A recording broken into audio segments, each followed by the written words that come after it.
What shall I wear? I have nothing to wear. My closet has nothing. Oh my God, I'm panicking. I need to go home. I need to change. Will I be ready in 5 minutes? These are all the questions I think each and every woman goes through every single day. It certainly was my life. And once I shelved the idea of the collars and the belts, I recall now I went through a period because I was expecting my third child, and I decided that that was going to be my break. Obviously, once my youngest Noor was born, I revisited a whole new imagination within myself. There was something that I was looking for, something I needed in my life. Again, it felt like it was an accessory, but it actually wasn't an accessory the way we know accessories today, but it was an accessory to my sense of dressing, which I felt was missing. So I was at that stage where I needed to always be comfortable. I needed to be in comfortable clothes. My life was no longer as carefree as it was. I was juggling a baby. I had 2 younger kids. I had this whole business I had created with the collars and the belts, which was being shelved at that time. I knew that it was not what I wanted to carry on and doing. I knew that there was something else that I was looking for. And I realized one day that this item I was looking for was actually literally just a throw-on, whether it was a scarf, a shawl, a jacket. I wasn't sure, but it was almost like I wanted something to cover up an insecurity that I felt I was holding. And whether that insecurity came from another child, or whether it came from the changes, or whether it came from, knowing that I had the collars and the belts, this whole business I created around it, and that I was shelving it for a moment or for that period of time. I didn't know. Actually, I don't know. It just happened. And in moments like that, the way I bring myself down to this level of calm, which I need to be in, is I take myself out to the places where I feel happy and comfortable. And this always tends to be in the old areas of Dubai, the old streets that I grew up knowing, the ones that I used to go to with my mother, the ones that made me happy. Fabrics, trimmings, everything and anything in that world of fashion and dressmaking. And for me, it's just a happy feeling. When I look at fabric, I get ideas. When I look at trimmings, I get ideas. When I look at scissors, I get ideas. I just get ideas, and it's very engaging for me. And it's me in my element. So I remember walking down in old Dubai, in one of their souks, in one of the fabric markets, and thinking at that time that, my goodness, I wish this fabric over here was a shawl, a cape, a cover-up. That's all I was thinking. And then I thought, oh my God, maybe I could make a few of these throw-ons or whatever they were I was thinking about, that I could wear over, my sweatpants, the time I was literally living in sweatpants and leggings. And just one thing led to the other. I came across, obviously not every fabric can do the same job.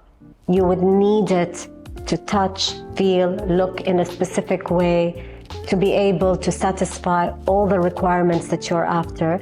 So obviously back then I wouldn't be thinking silk or luxury, because I have 3 kids.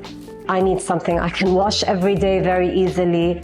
I need it to be very durable, flexible, wear and tear. Let's call it wear and tear.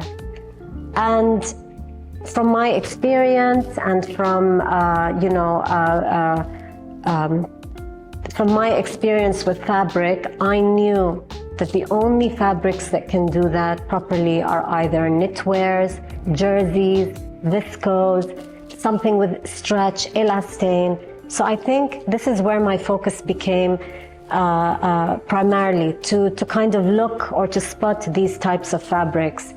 And the whole idea of this reversible vest actually was born in that way, because I remember coming across a market here in Dubai which was primarily just focused on that particular fabric, and I was blown away. It was all the viscose and the elastane, the stretchy fabrics, and the colors. Oh my God. I mean, absolutely breathtaking. Every color under the sun. The prints, so beautiful. You know, I would walk there and think, oh my God, I want one of everything. You know, I want to wear this color and that color. So then it occurred to me that the easiest thing to wear usually are these very drapey, vesty kind of outfits, or the ones which you can layer, you layer with them. And it wasn't an uncommon thing. There was quite a few brands at the time. I think Donna Karan was doing layering, you know, this whole idea of layering clothes, fabrics. There was a brand I was familiar with from London called Sarah Pacini, an Italian brand, which I loved, absolutely loved, because it was all about drapes and layering, and you can underdo it and overdo it and create so many looks out of this whole layering idea. And I knew that that was the direction I was going in. So I already had that precedent in my mind, that idea, and I just needed to make it my own. And obviously coming across all those colors and knowing and feeling like I wanted all those colors, immediately it occurred to me that it would be so much fun and interesting to have or to create a brand that allows people to actually decide their own colors, just the way I was there wanting to decide my own. Because if I wanted to actually create the pieces and decide my own colors, these would be me, but that wouldn't necessarily be someone else, you know, and it was too restricted. I was really only dealing with one item, and that's a very, very difficult type of branding or market to be involved in. It's too niche, it's too unique, it's just that one item.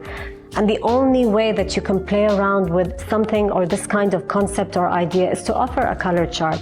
It's what they do today when they customize bags. You know, there are these brands today where you can do beach bags, totes, where they will tell you this is it, this is the base of it, but you can actually create your own initials, choose your colors. It's that same idea, which today has become extremely popular all around, from homeware to fashion to everything. You can customize it. So I think really back then, this was it. I wasn't using the word customize, but that's what I was thinking. I needed to customize that vest to suit my purpose, my look, the way I wanted to wear it at that moment. So I experimented and I created a few. I created them in beautiful colors. The way I would choose my colors always revolved around what I was going to be wearing it with. Whether I was going to be wearing it with specific trainers, with a specific handbag, with specific trousers, a dress. I wore them literally with absolutely everything. Then I had friends of mine, moms at school. They would always ask me where I bought my vest from. And I had very close family and friends who would always comment about it. And that kind of made me at the time think that, wait, maybe I can now focus on this. Maybe this is what I want to create a brand out of this item. So I still had the colors and the belts shelved, and I decided it was going to stay that way. And I then went full on with the story of what eventually became the reversible vest.